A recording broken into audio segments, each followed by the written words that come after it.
11वीं में पढ़ने वाली शशिकला को मोहब्बत होती है अपने ही स्कूल के और अपने ही क्लास के टीचर से।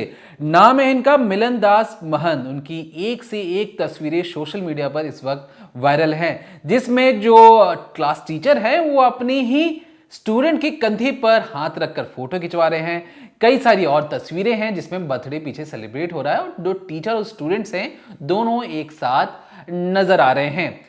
स्कूल में पढ़ाते पढ़ाते जो टीचर सर हैं उन्हें मोहब्बत हो जाती है अपने स्टूडेंट से और इस बात का इजहार पहली बार तो नहीं करते हैं। और यहाँ तक कि जो शशिकला है उसे भी अपने टीचर से मोहब्बत हो जाती है, लेकिन दबी जुबान पर वो किसी से इसकी बात नहीं करती है। फिर क्या था, मामला धीरे धीरे आगे बढ़ता है। शशिकला और बड़ी होती है, कॉलेज जाती है और उसके बाद उसकी शादी की बारी आती है। शादी की बारी के लिए खुद जो मिलन दास महंत है, जो क्लास टीचर थे 11वीं क्लास में शशिकला के, वो खुद पैरवी करते हैं और कहते हैं कि इस लड़के से शादी करवा दो, इस लड़के से शादी करवा दो। मतलब खुद टीचर ने पसंद किया अपने स्टूडेंट के लिए एक दुल्हा।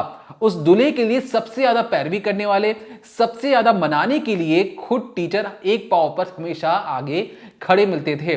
खुद परिवार वालों को भी लगा कि इतनी ज्यादा जल्दी और इतनी ज्यादा पैरवी करने का क्या मतलब है। इधर शशिकला ने ना हाँ बोला ना बोला। वो सिर्फ और सिर्फ इंतजार कर रही थी कि जो उनके टीचर कह देंगे वो सिर्फ उसी को मानेंगे और उसी लड़के से वो शादी करेंगी। इसके बाद क्या था, लगभग 6 साल पहले, आज से 2019 के आसपास उनकी शादी हो जाती है उसी बताए गए लड़के से, जिससे खुद जो क्लास टीचर थे जिन्होंने एक लड़का पसंद किया था, घर वाले भी मान जाते हैं, शशिकला भी मान जाती है।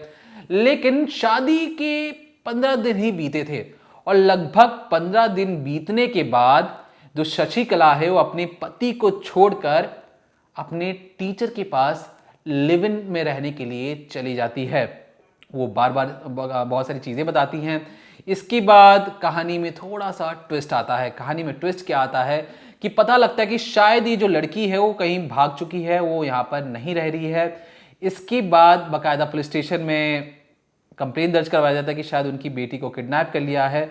और बेटी को किडनैप करने वाली बात जैसे ही सामने आती है, जो कोरमा की पुलिस थी, जो छत्तीसगढ़ की जो पुलिस थी, उस तक ये बात पहुंचती है और फिर तब जाके पता लगता है कि लड़की खुद बताती है कि वो अपने टीचर के साथ खुश है, उनसे प्यार करती है और उन्हीं के साथ रहना चाहती है। फिर बाकायदा कोर्ट से इजाजत मिल जाती है कि आपको टीचर के साथ आप रह सकते हो।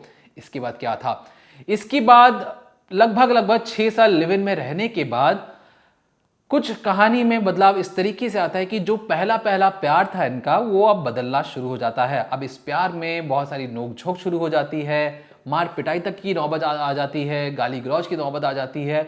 और शशिकला को लगता है कि जो जिसे वो एक आइडल टीचर मानती थी, एक आइडल हस्बैंड मानने की वो जो सोच रही थी, उसमें अब जमीन आसमान का अंतर आना शुरू हो चुका है। जिस तरीके का व्यवहार क्लास टीचर शुरुआत में वो क्या करते थे, जब वो शशिकला उनके साथ 24 घंटे रहने लगी, तब उन्हें समझ में आया कि ये जो शख्स है वो ऐसा शख्स नहीं है जैसा उसने सोचा था। जो महंत हैं, जो क्लास टीचर हैं, वो अपना असली रंग दिखाना शुरू करते हैं और धीरे धीरे कहते हैं कि मुझे पैसे कमाने की और ज्यादा जरूरत है, मुझे और ज्यादा पैसे चाहिए और इसके लिए तुम्हें और मेहनत करने की जरूरत है। वो खुद शशिकला को भी बाहर काम करने के लिए कहता था। इधर जो लिव इन में रहने के लिए जो शशिकला और जो टीचर है इनका झगड़ा चल रहा था, उधर कहानी दूसरी जगह क्या चल रही थी। तो शशिकला के जो घर वाले थे वो इस बात से खफा थे कि शशिकला अपने पति को छोड़कर अपने ही स्कूल के टीचर या कहें क्लास टीचर के साथ वो लिव इन में रहना शुरू कर चुकी है।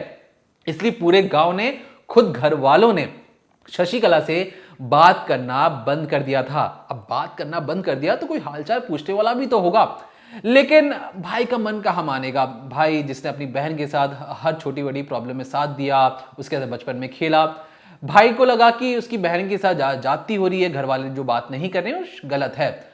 भाई ने अपनी बहन से बात करना नहीं छोड़ा।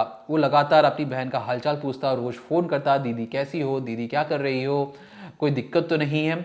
6 साल सब कुछ सही चला। जो खुद भाई भी है वो अक्सर इन लोगों के घर पे आता जाता, रुकता भी, खाना भी खाता और देखता कि दीदी बिल्कुल ठीक है और वापस अपने घर निकल जाता। लेकिन जो शशिकला की जो माता पिता हैं वो अपनी बेटी से बिल्कुल बात नहीं कर रहे थे। उन्हें लग रहा था कि बेटी ने बहुत ही गलत कदम उठाया है और इसलिए उसे समाज से दरकिनार करने की जरूरत है।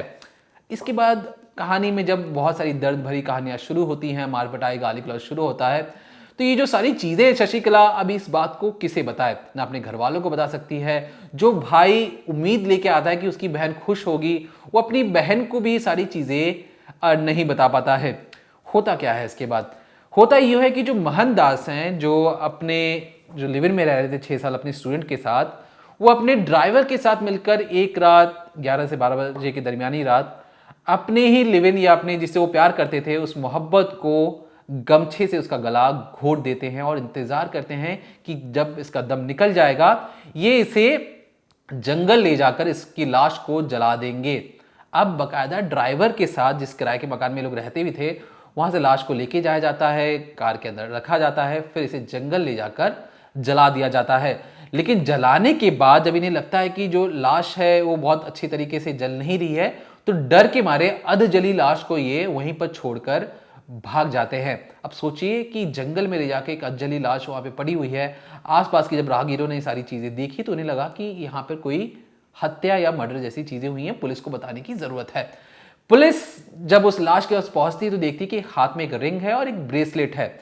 पुलिस ये जांच पड़ताल कर ही रही होती है कि किसकी लाश है। तब पता लगता है कि एक भाई आता है, वो कहता है कि मेरी जो बहन है वो मेरे उन्हीं की क्लास टीचर के साथ रहती थी पिछले 6 सालों से। अब उसने ना फ़ोन उठा रही है, ना कोई चीज़ें कोई बता पा रहा है कि उसकी बहन कहाँ गई है। वो गुमशुदगी की रिपोर्ट दर्ज करवाने भाई पुलिस थाने गया था। अब पुलिस की तरफ एक रजिस्टर पर एक अधजली लाश, जिसके ऊपर कोई जानकारी नहीं है, लेकिन महिला की लाश है, इसकी बात की जानकारी है। एक जो भाई आता है, भाई कहता है कि देखियो मेरी जो बहन गुम हो चुकी है, उसका फ़ोन नहीं मिल रहा है। तो जो आईओ थे, जो इन्वेस्टिगेटिंग ऑफिसर थे, वो सीधे पूछते हैं कि हमारे पास एक बॉडी है, क्या आप उसे देखकर बता सकते हैं कि कहीं आपकी बहन की बॉडी तो नहीं है? अगर नहीं होगी तो अच्छी बात है, हम ढूंढने का प्रयास करेंगे। जैसे ही भाई मॉर्चरी रूम में जाता है, देखता है कि हाथ में ब्रेसलेट है, हाथ में रिंग है, जो उसी की बहन पहनती थी, सिर्फ और सिर्फ उसी की बहन पहनती थी। पहली नजर में अपनी बहन की अधजली लाश को देखकर भाई की हालत खराब हो जाती है, वो रोना चिल्लाना शुरू कर देता है। उसके बाद वो सीधे तौर पर अपने क्लास टीचर या कहे जो बहन का जो क्लास टीचर था उसका नाम लेता है और बार बार जोर से चीखने चिल्लाने की कोशिश करता है कि उसने पहले ही मना किया था कि उसके साथ ना रहे। इसके बाद पुलिस को सबसे पहली और बड़ी लीड मिलती है इस क्लास टीचर के ओर पर, जिसकी गिरफ्तारी की तस्वीर आप अपनी स्क्रीन पर भी देख रहे हैं। ये वही टीचर है जिसने अपने ड्राइवर के साथ मिलकर अपनी 6 साल से लिव इन में रह रही अपनी प्रेमिका को या अपने स्टूडेंट को मौत के घाट उतार दिया, उसे जलाने की कोशिश की, और सिर्फ इसलिए ताकि पैसे मिल सके, ताकि वो पैसे कमा सके। और जो उसने नहीं किया, इसलिए उसने सोचा कि इससे रास्ते से हटा दो, ये नासमझ है, अभी बच्ची है, ये मेरी हम उम्र की नहीं है, इसलिए मेरी बातें नहीं समझ पा रही हैं। इतनी हीन भावना के बाद उसने इतना गंदा कृत्य अब किया। अब सोचिए जो परिवार वाले हैं, ये जो लड़की है जिसकी अधजली लाश है, उसका क्या होगा? क्योंकि भाई का कहना है कि क्योंकि जो बहन है, जो उसकी बहन है, उसने कहीं और जाके शादी कर ली है, अपने पति को छोड़ दिया है, तो समाज से उसे बहिष्कार कर दिया गया है। इसलिए वो गांव ले जाकर अपनी बहन की जो लाश का अंतिम संस्कार नहीं कर सकता है। इसलिए उसे उम्मीद है कि जिस जगह पे उसकी लाश रखी गई है, यहीं पर सारा अंतिम संस्कार कर कर वो अब घर लौटेगा। इस अंतिम संस्कार में ना लड़की के माता पिता है, ना कोई उसके रिश्तेदार उस मौके पर पहुंचे, सिर्फ और सिर्फ भाई उस जगह पर मौजूद था। भाई की वजह से ही असली कातिल तक पुलिस इतनी जल्दी पहुंच पाई। अगर भाई को सारी चीजें नहीं पता होती, भाई हालचाल नहीं पूछता, तो शायद खुदा ना खास्ता किसी को ये चीजें पता भी नहीं चलती और एक गुमशुदगी की रिपोर्ट या गुमशुदा लाश के तौर पर वो लाश वहीं पर हमेशा मॉर्चरी रूम में हमेशा के लिए गायब भी हो जाती और किसी को कानो कान खबर भी नहीं होती। तो जरूरत है कि आप अपने हर रिश्तेदारों से बातचीत करें, उनसे पूछें, उनका हालचाल पूछें, चाहे कितने भी, हर 6 महीने में पूछ लीजिए, हर 2 महीने में पूछ लीजिए। और अपने जानने वालों का हालचाल पूछना इसलिए ज़रूरी है कि क्या पता आज वो हैं कल नहीं हैं। इसलिए अपने आसपास जितने भी लोग हैं उन्हें खुश रखिए, आप भी खुश रहिए। और इस पूरे मामले में जो भी नए अपडेट्स आते रहेंगे हम आप तक पहुंचाते रहेंगे। तब तक देखते रहिए क्राइम तक।